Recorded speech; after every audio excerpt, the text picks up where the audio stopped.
Hey everyone, welcome back to the channel. I'm MotoJack, and today I have an awesome video for you guys. I'm super excited about showing off my brand new 2023 Yamaha R7. So let's do it.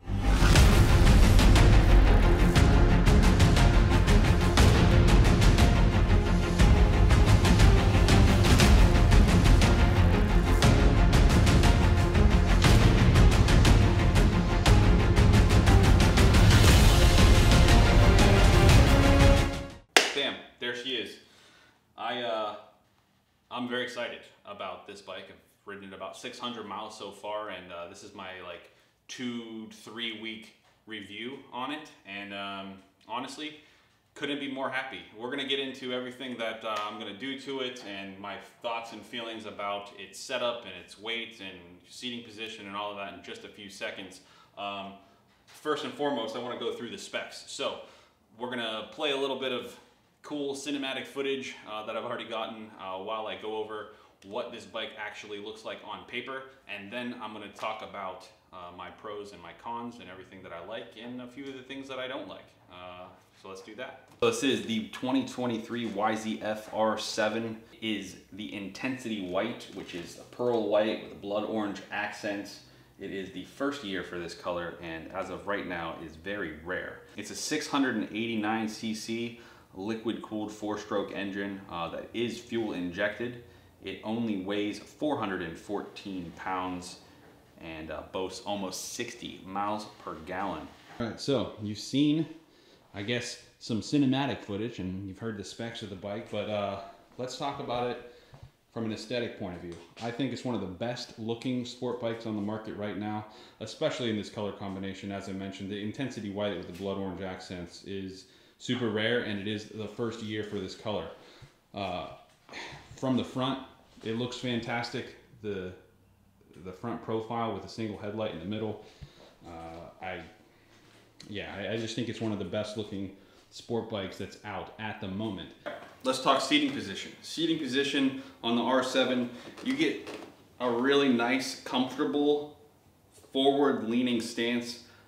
Compared to the 400 and the other bikes that I've ridden in the same class as the R7, like the R6, etc. This is one of the better feeling seating position wise. You actually have a fairly comfortable for a sport bike seat. Most of the time it's going to hurt your back the longer you're on it. This, over the first couple weeks and 600 miles, I don't see that same sort of fatigue. I will say that the shape of the tank and where you're pressing your legs into it, it makes it a little bit hard for you to stay back away from the tank. You know, you're supposed to sit down and then take a couple inches between your legs here and the tank whenever you're leaning forward. It's really hard because you do actually slide into the tank a lot, and without putting tank grips right here, you're going to just keep sliding forward and have to keep moving back and forward and back and forth. So that is annoying, and I would say that that is a must if you go with the R7, and something that I will be putting on probably ASAP because I find myself sliding forward, moving back, sliding. All right, let's take a look at the heads-up display. Turn it on, you got the R7 that pops up, your gear, your trip, miles per hour, RPMs, and fuel gauge right there.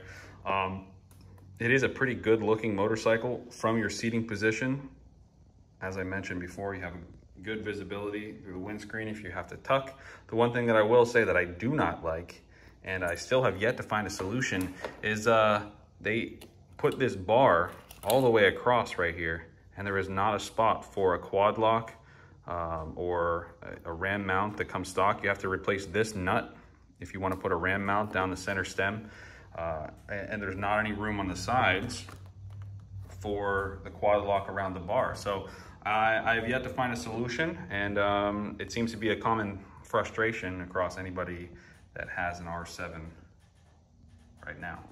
And as I mentioned, obviously, being only 414 pounds, it is still a very lightweight sport bike. You still feel very agile.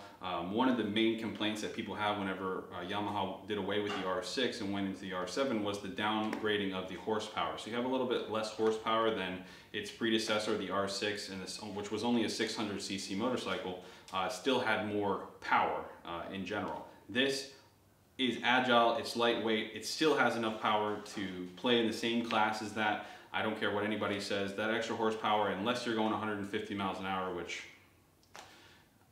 again, if that's you, good for you, but it's unnecessary.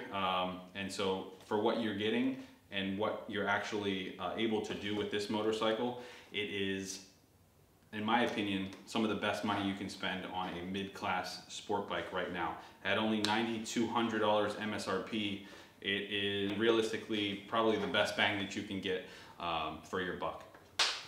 All right, so there you have it. That is the Yamaha R7, and I know that up until this point, we've only seen the Indian Scout Bobber, and trust me, this bike is, you can kind of see it off to the side here. I still love that bike, and there's going to be a lot of content still with that bike as well.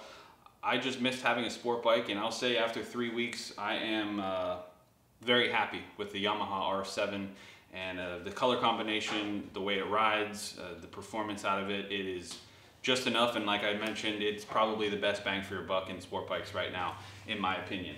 I'm going to leave you with some on-road content so you can see it out and see how I've been enjoying it. But my review, 2 thumbs up. I'm super happy with it, and yeah, hopefully this helped. If you were on the fence about getting a new sport bike, or you're curious about how the R7 looks or how it performs or any of that, hopefully it helped.